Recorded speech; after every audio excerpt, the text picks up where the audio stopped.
Hi everyone, it's Ray from Ray of Sunlight. You may have noticed that I have not posted for a couple of months, and I just want to say a huge welcome back to everybody who was here before, and if you are new, then an enormous welcome. There have been quite a few new people during Victober, which I have been participating in quietly behind the scenes, although not reading prolifically, but you're so welcome to this channel. Thank you so much for subscribing, and I am unbelievably happy to be back to filming and uploading regularly. Fingers crossed. I'm going to split this video into 3 parts, which I will leave timestamped in the description down below. The first part is just a short introduction to this channel if you're new, so that you can find out a bit about the kind of videos that you can expect from me. The second part is a quick life update, and then the third part is going to be my TBR for Nonfiction November, so feel free to skip to whichever of those sections you might be interested in. So this channel, as you can probably tell from the content, is primarily, but not exclusively, a booktube channel. I absolutely love and adore reading. It just brings me so much joy, and this channel was initially started just as a way of sharing that joy and as a way of encouraging me to read more and to engage more with the books that I read and actually kind of think about them, which is definitely something that I have loved doing on this channel, and I really adore talking about books with all of you in the comments. So please do comment down below what you're planning on reading this November, be it for Nonfiction November or otherwise. Any great books that you've read in my absence over the last couple of months, I would love to hear about them. As I mentioned, though, this channel is not exclusively booktube. I'm also really interested in this concept of living life well, which I talk about under the name of intentional living. And by living life well, I don't mean like productivity hacky. There's a blueprint for life, and if you follow it, then you win kind of way, which I think is talked about and shown quite a lot across social media. I mean, exploring the greater issues about how to live a life which is fulfilling to us, where we live by our values and contribute in a positive way to society. And this is something that I'm really passionate about, and which I don't feel is talked about that explicitly in a non-religious way in society in general. And of course, this idea of living a life which is aligned with your values is going to look different for everybody, because we each have different things which are important to us. But I think some common things which are important to most people, and certainly are to me, are things like being a good family member, being a good friend, really appreciating and enjoying our time on this earth, and investing our energy into work which fulfills us and makes the world a better place. These things are obviously easier said than done, but I think they're fascinating topics to explore, and they're something which I will be looking at on this channel. Finally, I also make lots of cozy, peaceful reading vlog type videos, because they are absolutely my favourite kind of YouTube video to consume. So in short, this channel is striving to be a bookish, warm, caring, cozy community. If that sounds like your cup of tea, then please stick around. I would love to have you stay. Life updates and where I've been for the last couple of months.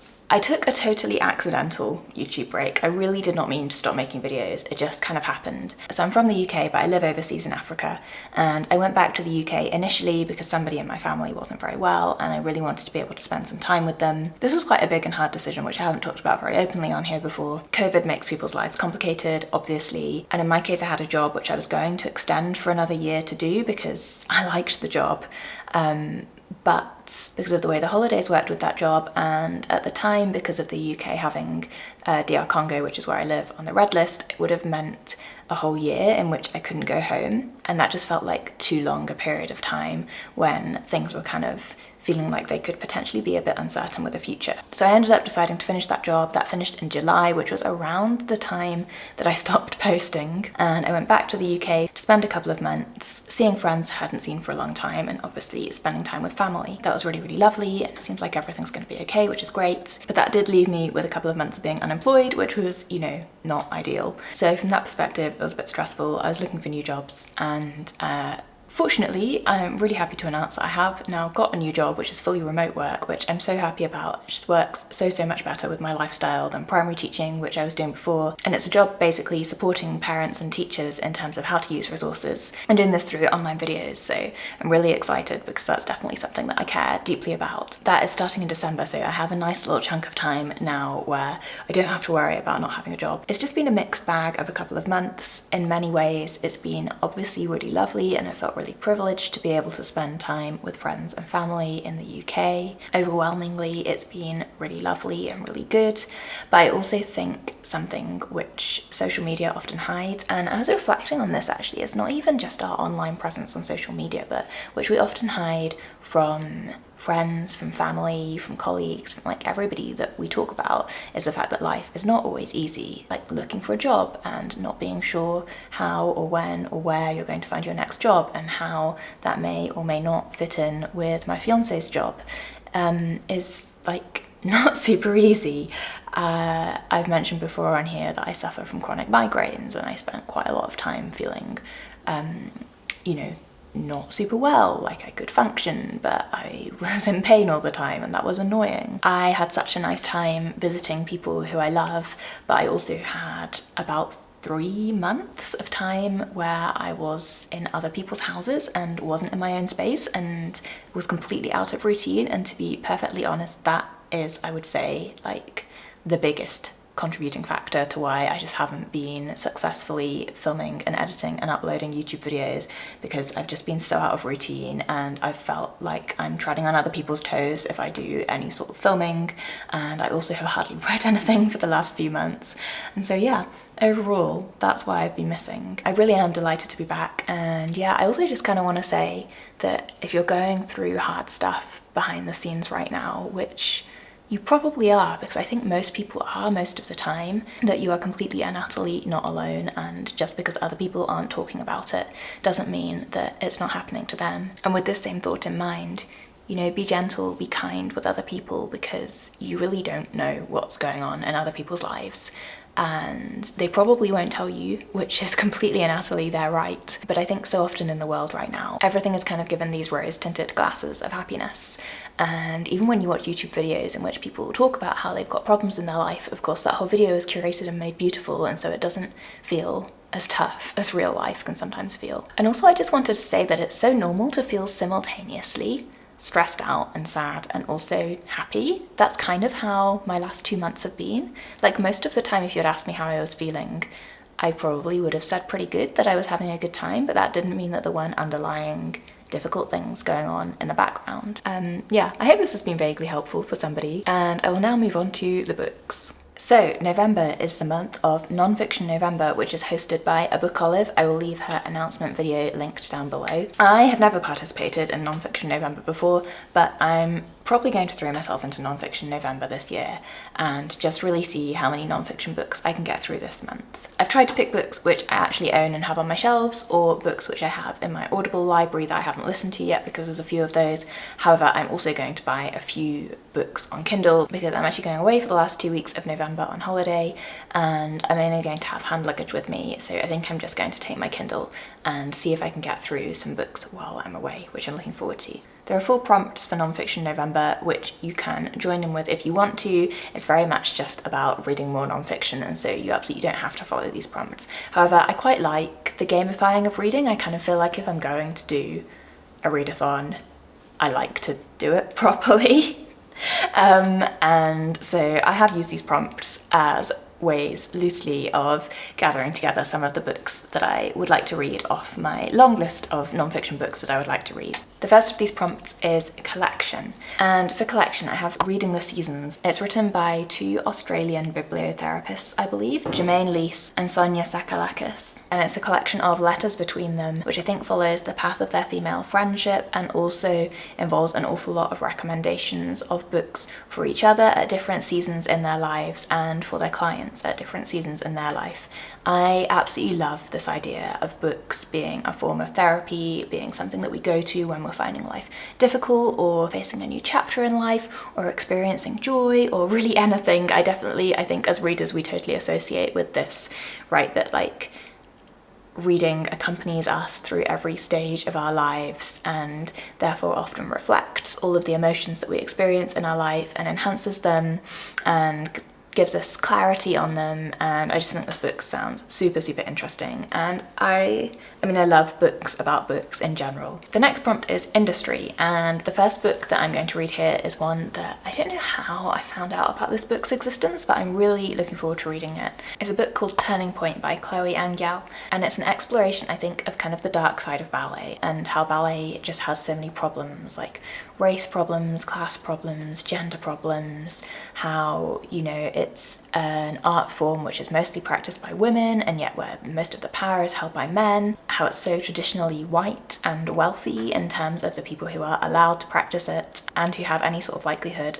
of succeeding as ballet dancers. I absolutely love ballet. It's one of my greatest passions in life, and I'm so intrigued by this book because obviously, like, I'm aware of how problematic ballet is, but at the same time I feel really privileged in terms of my own ballet upbringing, which was quite intensively a ballet upbringing. Like, I didn't go to a residential ballet school, but I danced basically every day for most of my childhood. And I feel really privileged in that for myself, my ballet upbringing I see as a really positive thing. I feel like it taught me courage, it taught me discipline, it gave me incredible friendships, and it also just gave me this appreciation and access to what for me is probably the most beautiful and moving art form. And I think I get the impression that this book goes from a standpoint of understanding just how much ballet means to dancers and to people who appreciate it and love it, whilst also challenging it to be better. So that book I chose for industry because it's kind of looking at the ballet industry. The second book that I put under industry is 21 Lessons for the 21st Century by Yuval Noah Harari. I have this on my Kindle.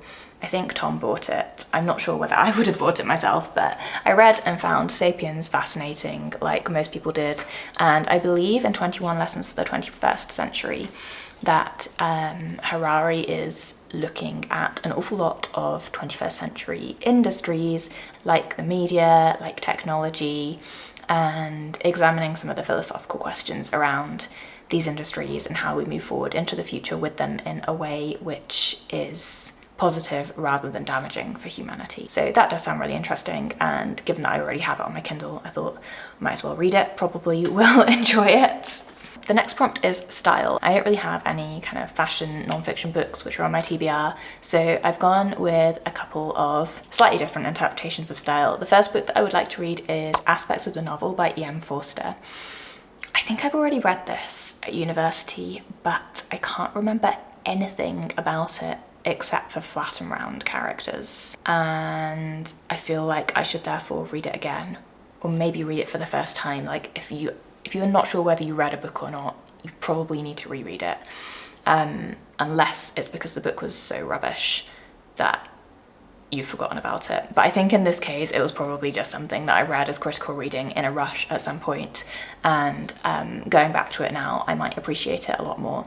So obviously in this book Forster is talking about writing styles and the styles of different authors, which styles he finds effective and ineffective and why, and just a general kind of analysis of fiction, which I always find really interesting. The second book that I have on here is English Pastoral by James Rebanks, who wrote A Shepherd's Life, which I really enjoyed and was incredibly moved by, about his life as a rural sheep farmer in the Lake District. And this book, English Pastoral, I believe is looking at farming styles and is really a kind of cry for a return to a simpler, gentler approach to farming the land, and looking at how industrialized agriculture has hugely damaged the landscapes and people and animals. I found Rebanks's writing in A Shepherd's Life really to the point, really honest, really moving and beautiful. And it definitely just gave me a perspective on the world that I hadn't experienced before. Like, I am very much a city child. I enjoy going into the countryside to go on walks and stuff, but like, I don't belong there. I haven't grown up there, and I found his perspective as a working farmer so interesting and so different to my own experience of the world that I'm really, really looking forward to reading this memoir of his about, I believe, 3 generations of his family working the same farm in the Lake District. I have that on audiobook, so I'm looking forward to listening to that. The final prompt is treatment, and although I had some kind of medically type books on my want to read list, I just really don't feel in the mood for any kind of book like that.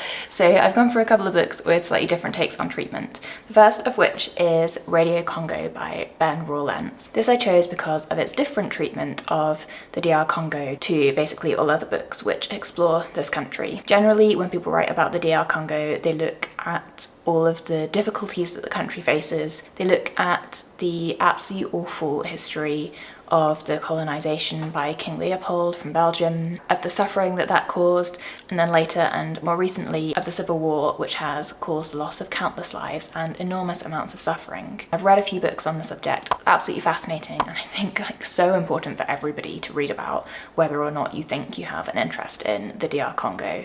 You will find that your country is probably linked to it in some extremely strong way, and your mind will be blown that you haven't been taught any of this before. However, it's hard to read positive things about the Congo, and this book is written by a young journalist who sets out to explore the Congo and I believe just tell positive stories of people's lives from around the Congo. So as I understand it, it's kind of a collection of different people's perspectives, almost like little radio articles from different parts of DR Congo, looking at how people live there.